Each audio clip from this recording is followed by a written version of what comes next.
These are awesome. Yeah. Okay. I'm going to remix a little bit of the beginning. If that's okay.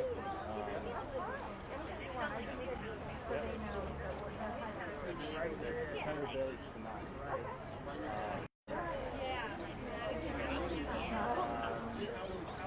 Great. It's all looking good.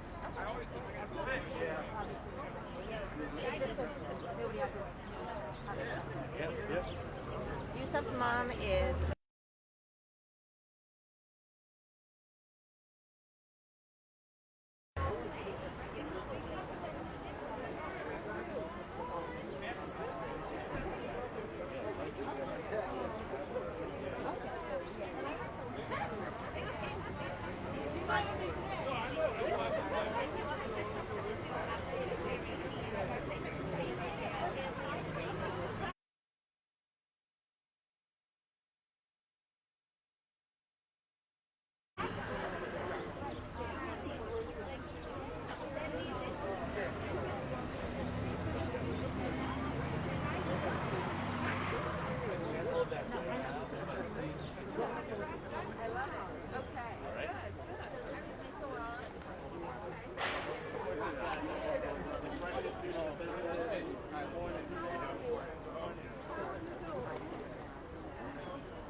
in the car. The sign, you mean? Yeah, it's looking wobbly. I gotta run and grab it. Could you actually run something? It's by the bus stop on the other side of the street. Like it's right at the end of the bus stop. You remember what it looks like, right? It's like on the driver's side. Remember the last one? Like, boom. Did I tell you I invested so much?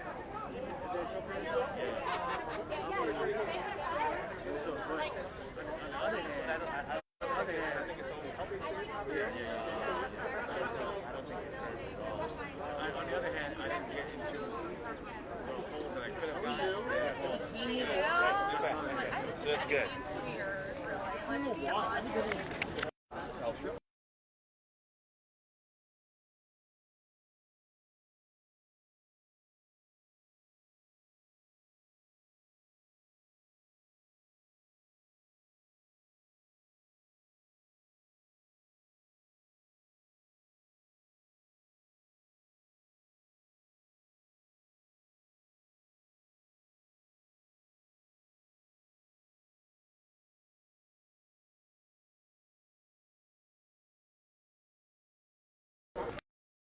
Appreciate it.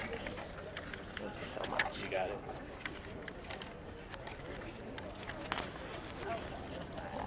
Good and hidden there. Thank you, sir.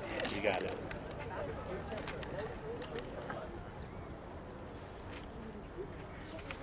So, Senator, how many do you have in the package? Do you mind? Two.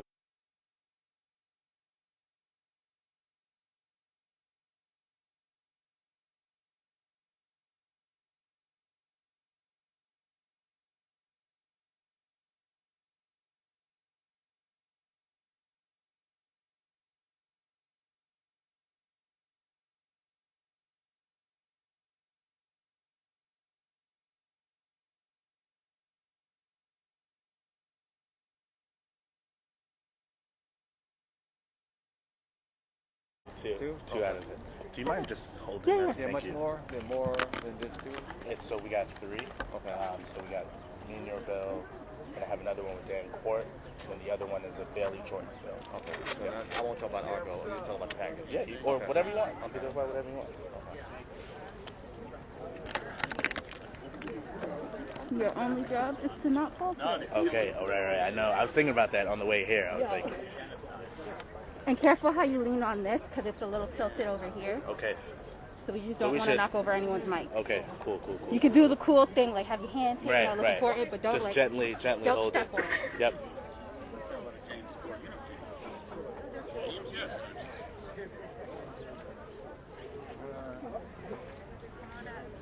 Let's come over. More people on this side. Okay. Oh, nah. Glad to be able to work. What's up, man? How you doing? Out here, Louis, man. I got my coat from Martian. My brother, what's up, man? How are you? Good. So yeah, we could get some on this side too. And where's Mama still on? Marty, get up in here. You gotta get up in here. Listen, didn't we see you last night? Last night? We did a little thing together.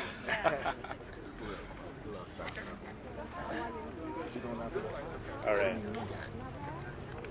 Everybody got their mics up? All good? All right. Are we good? All right, good morning, everyone. Morning.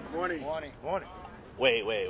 I thought I was uptown. Good morning, everyone. Good morning. That's what I'm talking about. I want to make sure we're still awake on this beautiful, sunny day.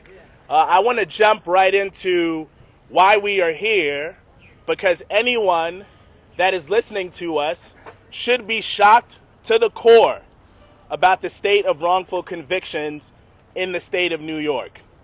Now, over the past couple of years, the country has begun to have a conversation about our criminal legal system and how inhumane, how brutal, how cruel, how unusual our criminal legal system is. Last year, many of us took to the streets in protest against how our policing system lacks accountability, lacks transparency, and how it needs to be overhauled. And in 2019, the New York State Legislature made a number of changes to bail and speedy trial and discovery to make our system more fair and just. And I'm grateful for all of those things that I just mentioned. But today, we are standing for what I believe to be the greatest injustice in our criminal legal system. And that is an innocent person spending at least one day incarcerated. Just one day. And we have a wrongful conviction problem here in the state of New York. Now, to those of you who don't care for criminal justice reform, for those of you who say, we can criminalize poverty, that's okay. For those of you who say, policing, nothing wrong with that, that's okay. I ask you today, would you spend a day incarcerated for a crime you did not commit? This isn't a Democrat or Republican issue. This is a moral imperative. This is an issue of the heart. We are innocent before we are proven guilty, but what happens when you're guilty even when you're innocent? We cannot stand for that here in the state of New York, so we are collectively demanding today that not one more person suffer under our wrongful conviction problem. Not one more.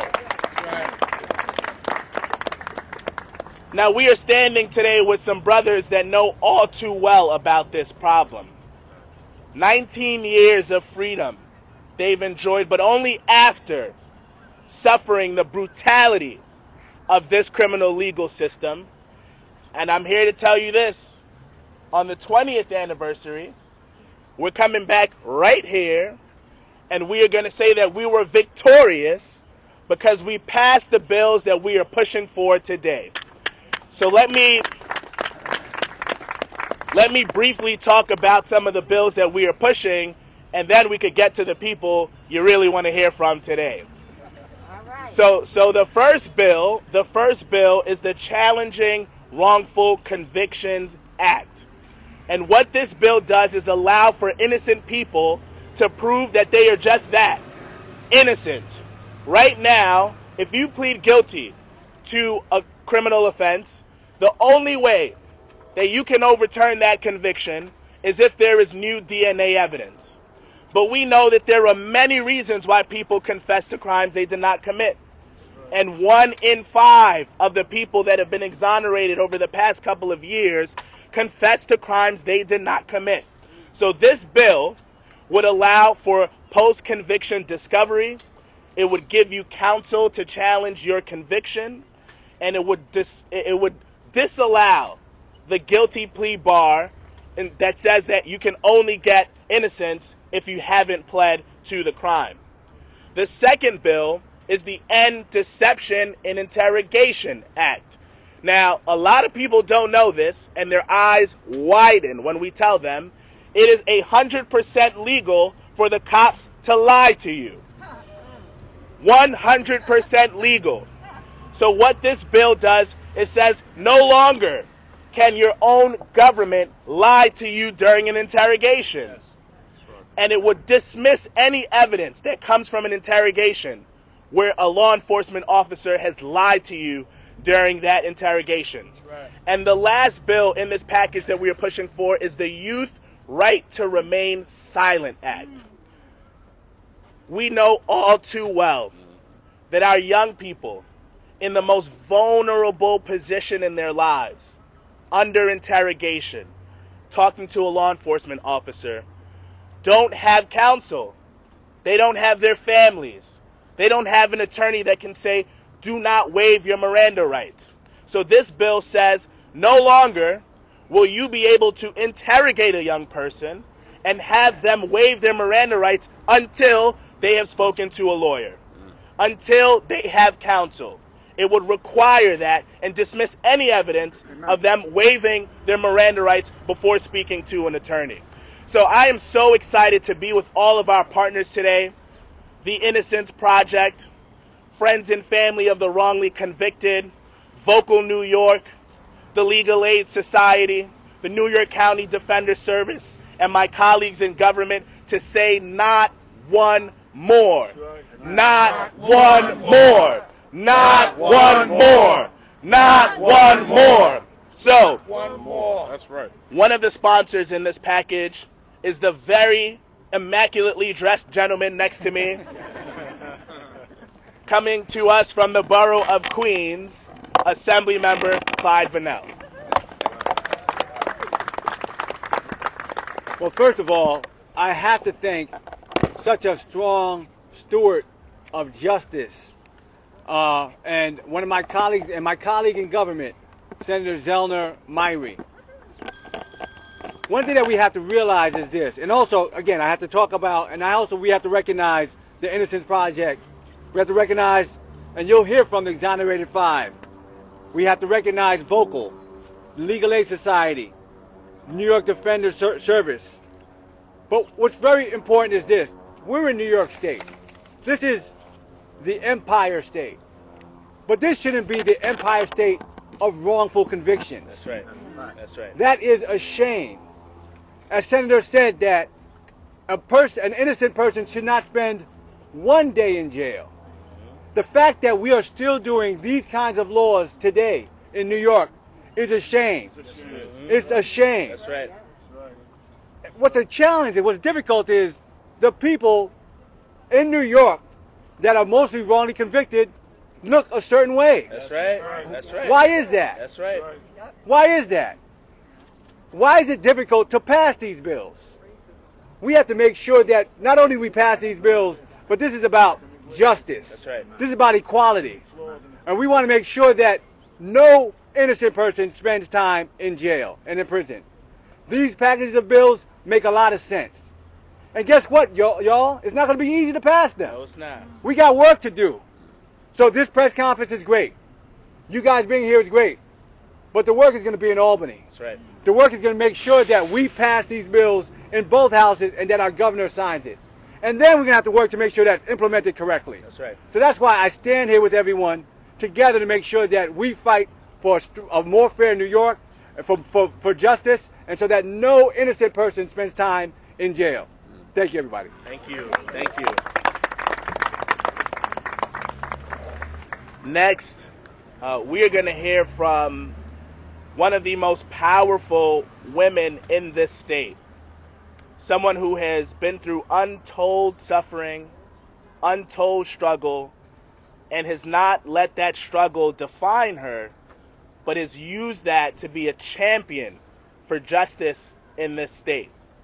It is really my distinct honor to be standing with and to bring before you today Miss Sharon Salaam. Yeah.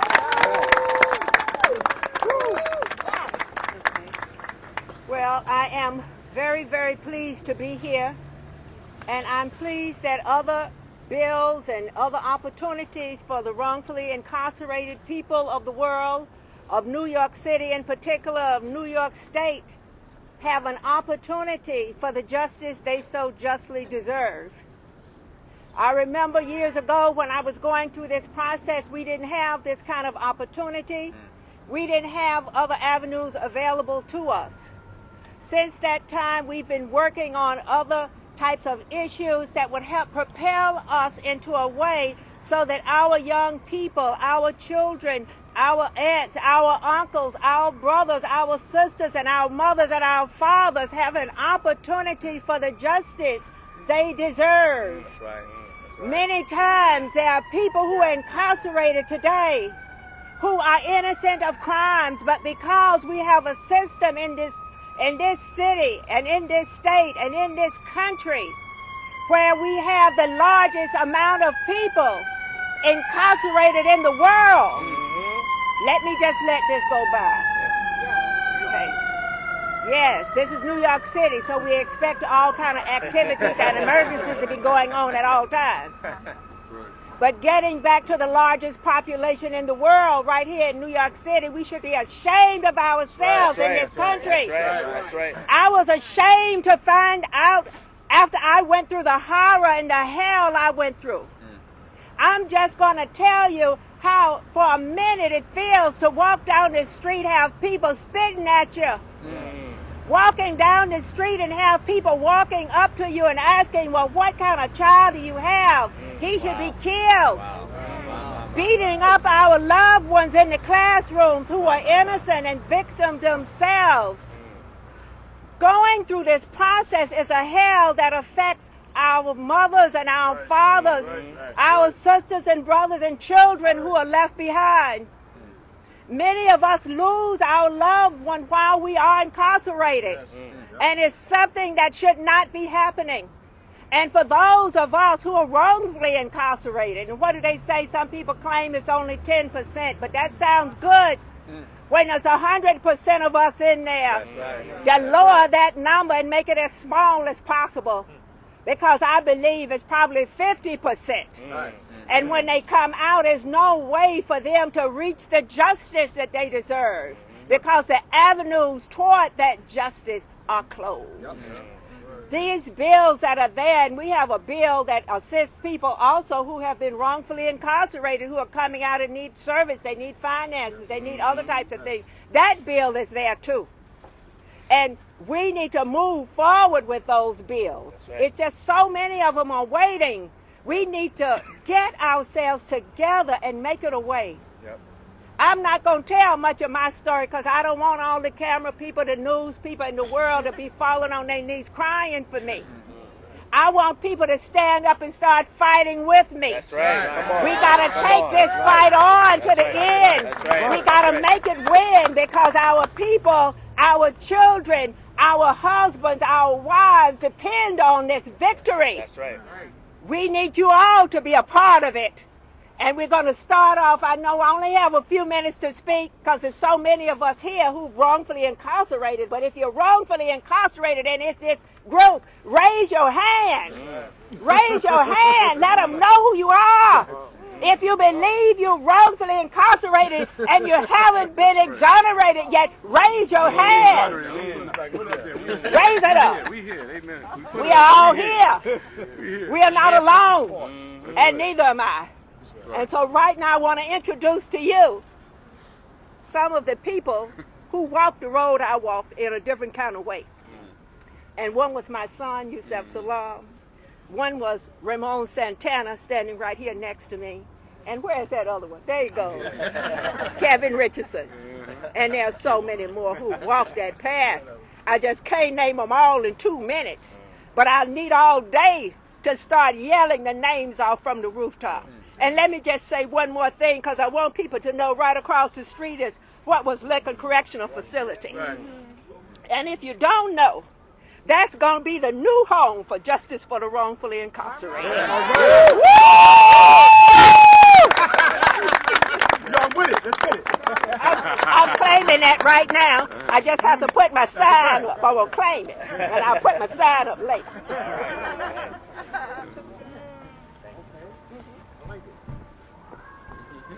Boy, wow. That's my mama. Wow. Yeah. Let me tell you. They ringing the alarm for us. That's all that is.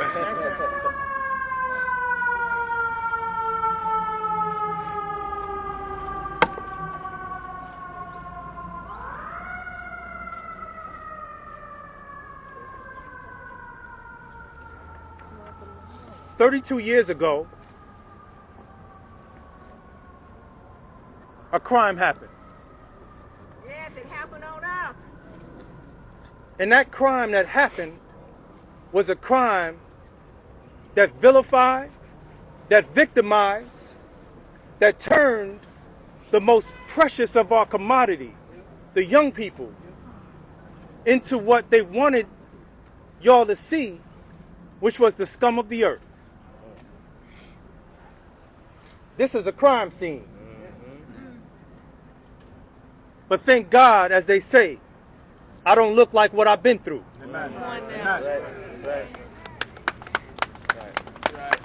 I'm here with my family. I'm here with my brothers. I'm here with my friends. I'm here to tell you that when you think about the criminal justice system, a system that I've been known to call the criminal system of injustice, you're thinking about a system that you think is affording people the opportunity to be able to fight that good fight.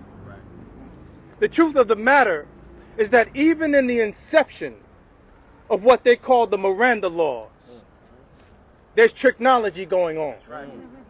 And for the folks that don't know what that word means, that's a word that was born out of the black struggle, where everything is in cahoots to try to trick you into believing something that is not. They say you have the right to remain silent. And we are pseudo-experts watching TV shows like CSI, NCIS. I mean, I like those shows too, but Law and Order. Law and Order. If we are pseudo-experts, we know that they come and say, because they did this to us, you know, only guilty people remain silent. You could talk to us. But hold up. So if we talk, part 2 automatically kicks in. Anything you say can and will be used against you in the court of law. We were 14, 15, and 16-year-old children. Our dream was snuffed out. Our lives were taken. Corey Wise would always say that we were kidnapped in the same way that we were kidnapped from Africa and turned into what they want us to become here. And I'm connecting the dots because when you think about it, when they freed the so-called slaves, they had an amendment called the 13th Amendment. And in that amendment, slavery was allowed to continue, but by another name. But that's not the most important part of it. That's really not the most important part. I need you to understand part 2. Part 2 says that Congress shall institute laws to make that so. Anybody can read the 13th Amendment. But when black and brown folks read that, the word slavery vibrates a little bit differently with us. They're talking about things that have happened, that they want to erase, that they want to sweep under the rug, and they're talking about things that continue to happen even to this day.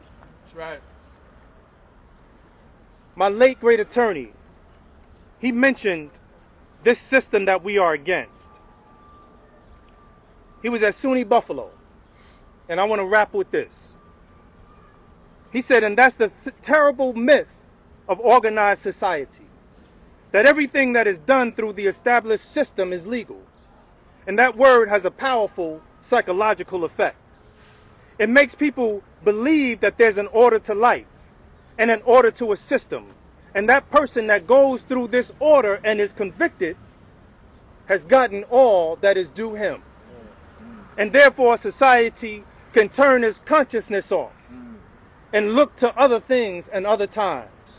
He goes on to say, and that's the terrible thing about these past trials, it's that they have this aura of legitimacy, this aura of legality. I suspect that better men than the world has known, and more of them have gone to their deaths through a legal system than through all the illegalities in the history of man. Wow. Wow.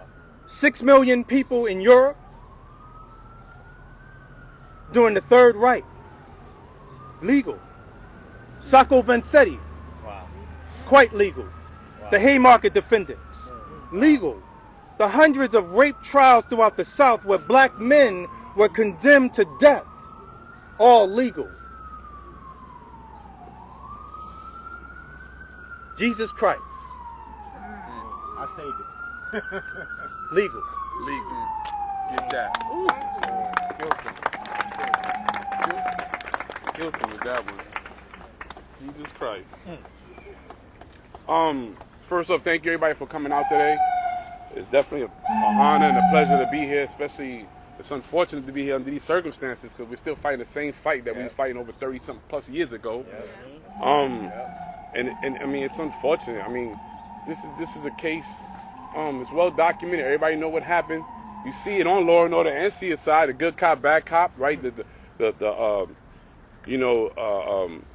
The interrogation process, right? False convictions, like it's all there. It's real. It happens every day. This is a system that has been running for a long time at a fast pace, and it locks up our cream, which is our children, at an alarming rate, and it does that all around the country. And so this is the opportunity for us to step forward and to make that voice be heard, the voice of the silence, those of the oppressed, those who don't get the fortune, those who have passed away, because there are exonerees who have died, who haven't even got the full victory. So we're here to represent you at the end of the day, right? This is a system that, operates on billion-dollar budgets.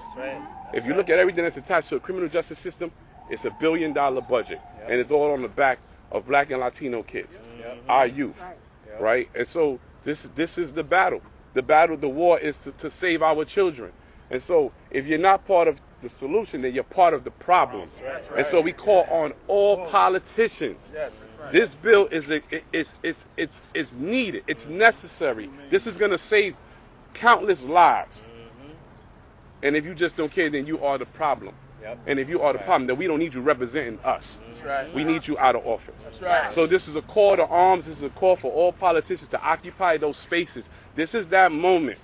And if you fail to do your duty, we'll see you come election time.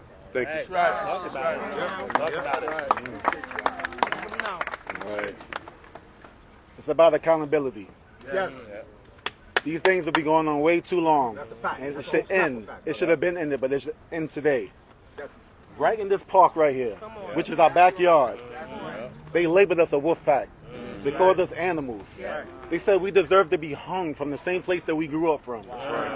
Only thing we're dealing with now is modern day slavery. Facts. All these jails is happening, it's a business. We must stop this. Like my man Raymond said, we must occupy all spaces possible.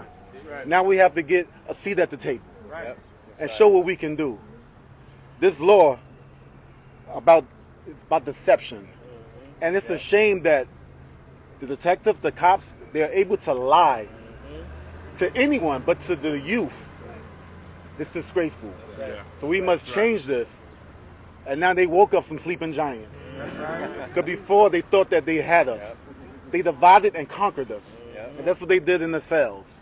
But I'm here to tell y'all that we're here. We have become the voice of the voiceless. We have carried this platform now.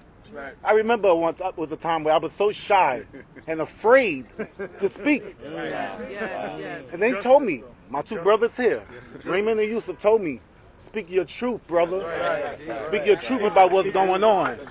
Because they're not scared of you. They're scared of your mind. They're scared of your mental. So now we must build, y'all. It takes a village.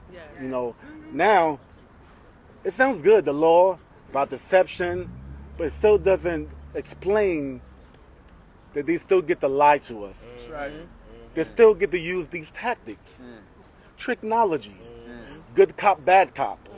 These things that's taught, and they're seasoned veterans. Yes, right.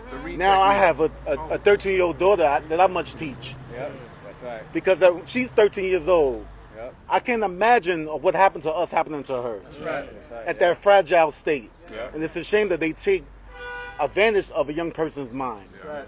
But we're here to show y'all that we're here. And let's get things going because we had enough of this. Right. We must change. Right. Thank you. Enough is enough. So incredibly powerful. Me and Clyde, we have to get our passport stamp to come uptown, and the person that does the stamping is the newly elected state senator for this district, who I want to bring before us to give a couple of words. Madam Cordell Clear, the stage is yours. Put that stamp on there. All right now. All right. Welcome to Harlem. That's right. And I'll extend your visas. Anyway, a small moment of laughter is good, but this is a serious, serious situation. And standing here today, so many thoughts go through my mind. I remember when these young men were vilified, demonized, kidnapped, attacked, disrespected. Their families were attacked. Our community was attacked. Our neighborhood was attacked. And someone who got to sit as the president of this country called for the death penalty. Could you imagine? All the while, full page ad. That's right. Thank you, brother. Full page ad in the media. These kinds of tactics have to stop. That's right. They've gone on too long, but it's not just, doesn't just affect policing. It permeates into the community. Not too long ago, we had a civilian who made false claims against someone because they know the atmosphere. They know the climate. They know it can be used, and threatened him, saying, I will call the police and I will tell them that you did this to me. But when you keep these kinds of things alive, this is what happens. It lives throughout the community and everybody uses them. From the days of Emmett Till to the days of the Exonerated Five, we're still going through this. So I applaud my colleagues for bringing this legislation here today. I really thank you for doing this.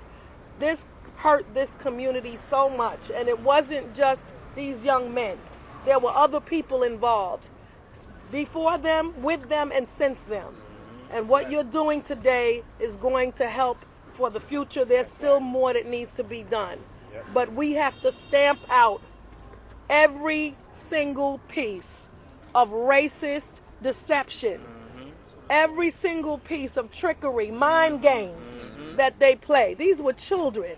These were children, and adults made them feel like they had done something wrong and tricked them into a situation that impacted their lives so negatively. But I'm proud to stand here with them today to call for the reversal of these acts and stopping this in our police department. So thank you, my colleagues, and thank you to my exonerated brothers, my exonerated families. Thank you so much. And Sharon Salam, I appreciate you and all that you've done. Thank you. Thank you, Senator. I want to bring up Yusuf. He has a very brief follow-up, and then we're going to hear from Marty after him. The thing that I want you all to understand about what's at stake, when they criminalized and vilified us, that allowed for the real perpetrator to continue to commit more crimes. I want to uplift the name of Lourdes Gonzalez. Yes. I believe her name was. She was one of the last victims of the person who raped and tried to murder the Central Park jogger. Wow. She lost her life. Her husband lost a wife. And her children lost a mother. She was pregnant. Oh my God. And she lost a child. Wow. That's right. Those folks could have been alive today had we not gotten stuck with the lie. This lie that they wanted people to believe went further than just Donald Trump. Pat Buchanan wrote in the papers shortly after that we should take the eldest one, Corey Wise, and hang him from a tree in Central Park. That we should take the others and horsewhip them. Then saying that this would make our park safe again and we should do it by June 1st. Remember, the ad that Donald Trump put in the papers was ran 2 weeks after we were accused. Wow. We hadn't even gone to trial yet. We were guilty because of the color of our skin. And they didn't even look at the content of our character. I just wanted to say that so that you could really understand. All facts. Thank you, Yusuf. Thank you.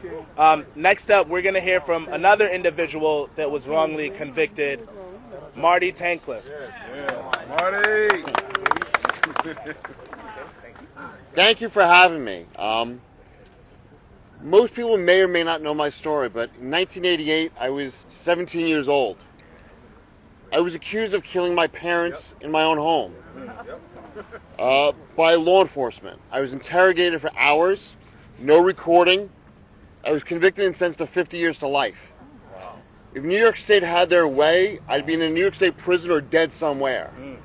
But I wasn't going to give up because the brothers behind me and so many others reinforced to me that we can't give up, we have to continue fighting. My case started with an interrogation that was unrecorded. I was lied to. I was told my father identified me as being the person who attacked him. My interrogation wasn't recorded by video or audio. What ended up resulting was a oral confession that law enforcement used against me. There wasn't a single piece of evidence against me. After a 12-week trial, 8 days of jury deliberations, I was found guilty and sentenced to 50 years to life. If the state of New York had their way, I would have my first parole eligibility to 2040. Just imagine that. And if anybody thinks the system discriminates, I'm here to show it doesn't. It doesn't. The men and women behind me are my brothers and sisters in arms. We've suffered way too long. The legislation that's pending now, it shouldn't be pending, it should be passed. It's a common sense approach. Why should law enforcement lie to us? Why should law enforcement deceive about the evidence? Why should youthful individuals be deprived of the opportunity to have counsel present? Why should we not have the entire interrogation recorded?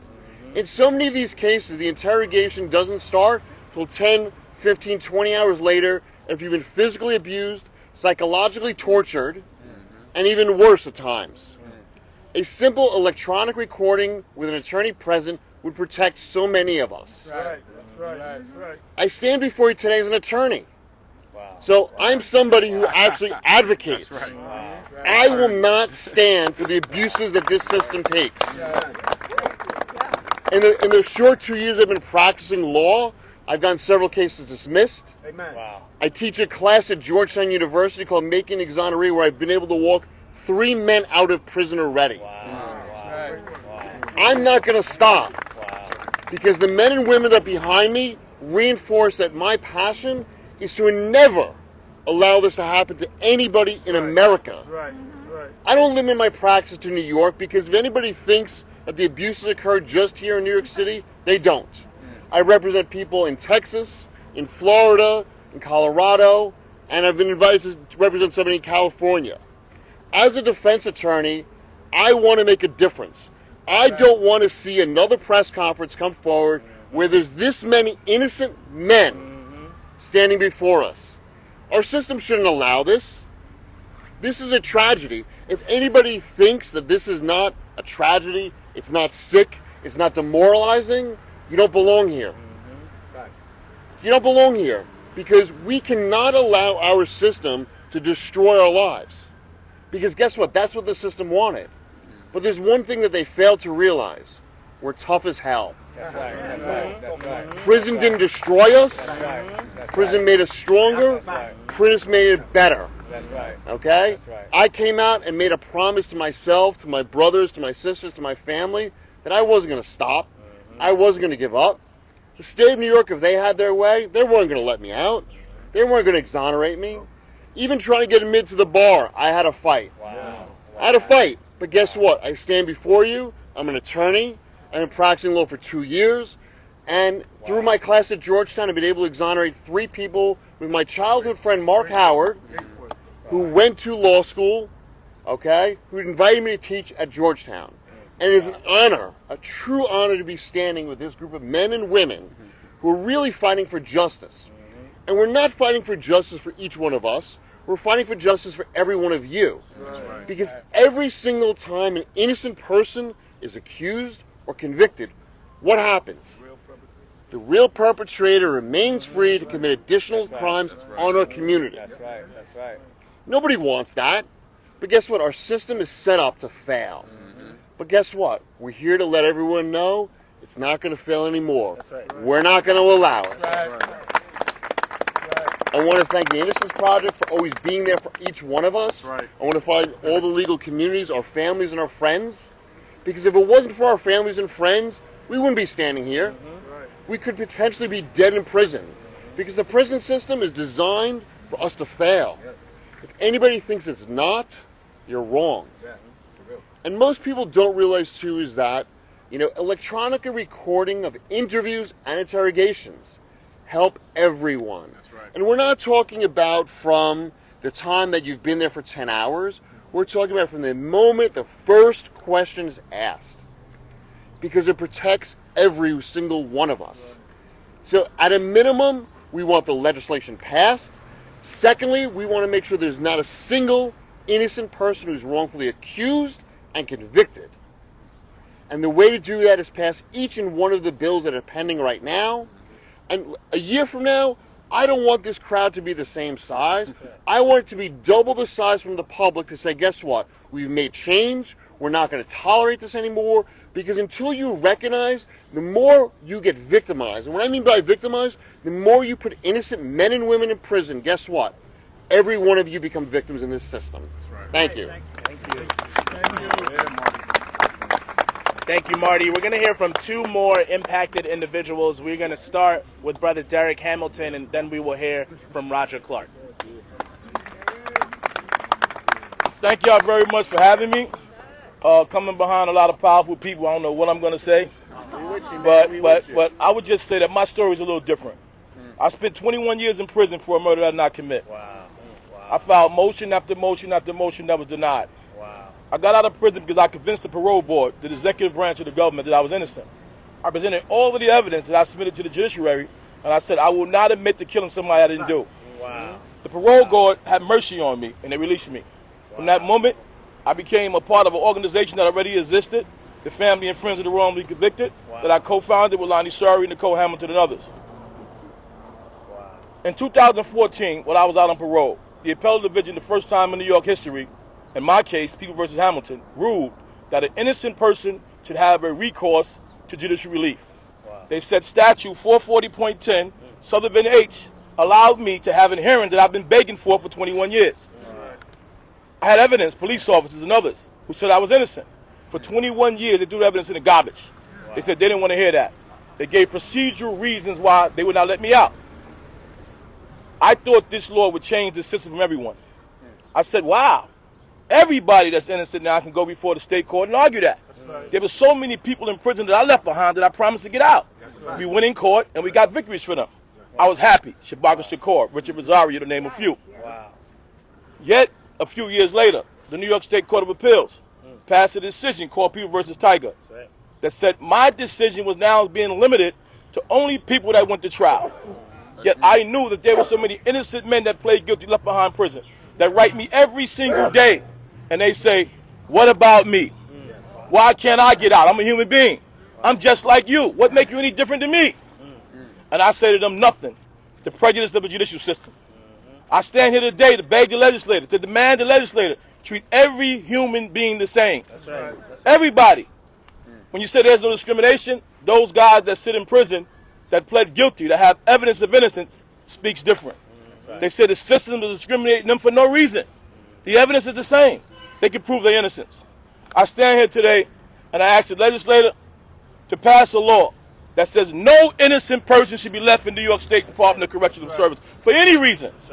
For any reason. It makes no sense. If our system is about innocent of guilt, every innocent person should be let go. I thank you all for coming, and I hope we pass these laws immediately.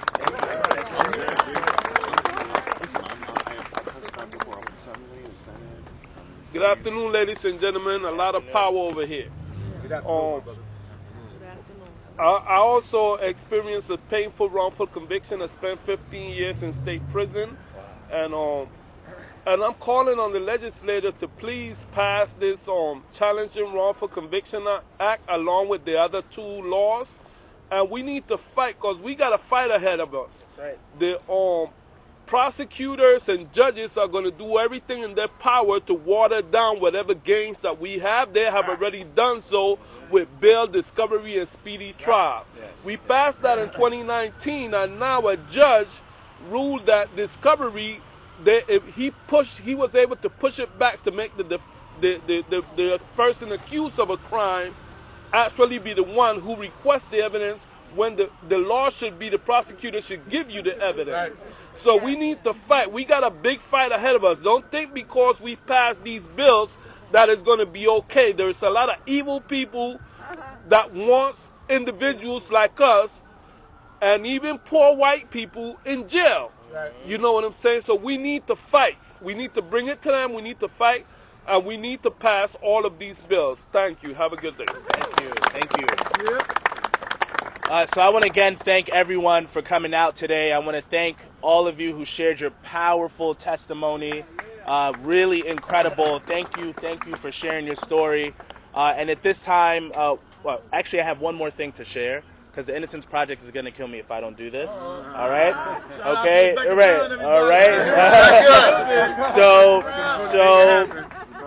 if you want to get involved, if you are moved by the injustices that are happening, text New York to 97016. Again, text New York to 97016 to learn how to get involved.